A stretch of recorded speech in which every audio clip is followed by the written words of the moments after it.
The potential uses for drones or unmanned aircraft are rapidly expanding. In Queensland, researchers are hoping to use them to aid in the conservation of threatened species, starting with koalas. The Australian Koala Foundation predicts there are as few as 45,000 left in the wild. Cute, cuddly and often difficult to spot, especially when their numbers are declining. Traditionally, koalas have been counted by people on the ground. Now they can be tracked by robots from the air.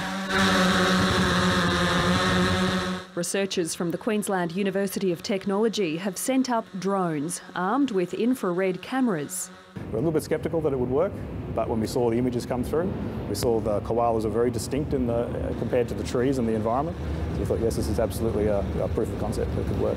Their first test flight was in bushland surrounding Australia Zoo on Queensland's Sunshine Coast.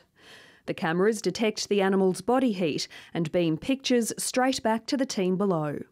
We have tested at 20 metres and 80 metres. At 20 metres we got really good resolution. Computer software helps distinguish koalas from other creatures that might be in the trees. So this will drastically reduce the manpower, will greatly increase the area that can be covered to survey koalas in areas where people may not be able to walk through because of dense undergrowth. And give a more accurate count of a drastically dwindling population.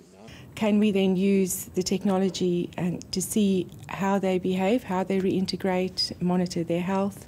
The Koala Foundation says it won't be enough to save the creatures. Every single tree in Australia right now needs to be protected. And unless that happens, I can promise you the koala's going to go to extinction. An outcome researchers are striving to avoid. Jessica Van Vonderen, ABC News, Brisbane.